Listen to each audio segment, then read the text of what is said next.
ওয়ালকাইতু আলাইকা মাহাব্বাতাম মিন্নি, 7 বার পাঠ করে ফু দিলে কি হয়? আমি আবার বলছি, ওয়ালকাইতু আলাইকা মাহাব্বাতাম মিন্নি, 7 বার পাঠ করে ফু দিলে কি হয়? খুবই দামি এবং গুরুত্বপূর্ণ আমলটি। আমলটি আপনি শিখে রাখুন, আপনার কাজে লাগবে। আমলটি কখন কিভাবে করবেন, কোন নিয়মে করবেন, আমলটি করে কিভাবে উপকৃত হবেন আমি বলে দিচ্ছি। বিস্তারিত জানার জন্য, আমলটি শিখে রাখার জন্য ভিডিওটি না কেটে ধৈর্য এবং মনোযোগ সহকারে শেষ পর্যন্ত দেখতে থাকেন, তাহলে সঠিক নিয়মে আমলটি করতে পারবেন। যদি টেনে টেনে কেটে কেটে দেখেন, অনেক টাকা বাদ করে যাবে। সঠিক নিয়মে আমলটি করতে পারবেন না। আমলটি করে ফলাফল দেখেই বারবার আমলটি করতে চাইবেন। কেউ ভাই বোনেরা দেখুন, একবার করে দেখুন কি হয়। চলুন কিভাবে আমলটি করতে হয় জেনে নেওয়া যায়। শুরুতেই উত্তম রূপে পবিত্রতা অর্জন করতে হবে, আর টাকা পয়সা তো খরচ করতে হবে।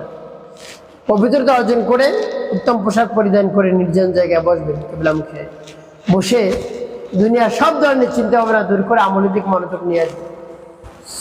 এরপরে জীবনের গুনার কথা স্মরণ করে ক্ষমা প্রার্থনা করবেন।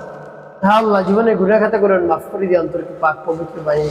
এরপরে 3 বার দুরূদ শরীফ পাঠ করবেন, সাল্লাল্লাহু আলাইহি সাল্লাম, সাল্লাল্লাহু আলাইহি সাল্লাম, সাল্লাল্লাহু আলাইহি সাল্লাম। ইস্তিগফার দুরূদ শরীফ পাঠ করা হয়ে গেলে এরপর আপনি কি করবেন? এরপর আপনি সেই দোয়াটি পাঠ করবেন। কিন্তু ভাই বোনেরা, যখন দোয়াটি পাঠ করবেন, রব্বুল কারীমের কাছে বলবেন, আল্লাহ আপনার শরণাপন্ন হয়েছি, আপনি আমার সময়কে আমলকে কবুল করুন। আর যে সমস্যা সমাধানের জন্য আমলটি করতেছি, সেই সমস্যা আপনি সমাধান করে দিন। এভাবে বলে তারপর আপনি দোয়াটি পাঠ করবেন। পরবর্তীতে বলে দেবো কোন উদ্দেশ্যের জন্য আমল করলেন। আগে দোয়াটি বলে নিন। বিসমিল্লাহির রহমানির রহিম। وألقيت عليك محبة مني وألقيت عليك محبة مني। এবার যখন পাঠ করা হয়ে যাবে একটু ফু দিবেন, তারপর আপনি আবার পাঠ করবেন, বিসমিল্লাহির রহমানির রহিম। وألقيت عليك محبة مني وألقيت عليك محبة مني। তারপর আপনি মনে যাওয়ার জন্য আবার পাঠ করবেন, বিসমিল্লাহির রহমানির রহিম। وألقيت عليك محبة مني وألقيت عليك محبة مني। পাঠ করা শুরু করবেন। তো এইভাবে আপনি আমলটি করা শেষ কোন উদ্দেশ্যের জন্য আমল করলেন। প্রিয় ভাই বোনেরা, আপনার ভালোবাসার মানুষ যদি চলে গিয়ে থাকে, ভালোবাসার মানুষ চলে যাওয়ার কারণে দুশ্চিন্তা পেরেশানির মধ্যে আপনি পড়ে গেছে, ঘুম গোসল খাওয়া দাওয়া সব বন্ধ হয়ে গেছে, কি করবেন এই মতো অবস্থায়? আপনার ভালোবাসার মানুষের নাম, তার মায়ের নাম নিয়ে আপনি আমলটি করুন। দেখবেন সে যদি দূরেও থাকে আপনার সাথে কথা বলতে বাধ্য হবে। এরপর শান্ত হবে, এর আগে শান্ত হতে পারবে না। আর আসার সুযোগ থাকতে চলে আসবে ইনশাআল্লাহ। এভাবে স্বামী স্ত্রীর মধ্যেও হতে পারে দ্বন্দ্ব, মানুষ বলেন নো ঝগড়াঝাটি, তারপরে ভালোবাসা নেই, একই জায়গায় থাকে, একই জায়গায় ঘুমায়।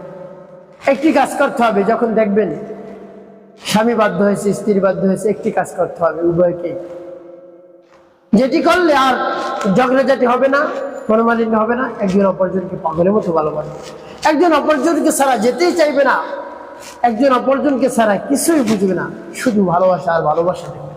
সেটি হলো যখন আমলটি করবেন, দেখবেন স্বামী চলে আসছে বা স্ত্রী চলে আসছে, তাহলে উভয়ের উচিত হল একজন অপরজনকে কেয়ার করা, একজন অপরজনকে আরো বেশি ভালোবাসা দেওয়া, টেক কেয়ার করা।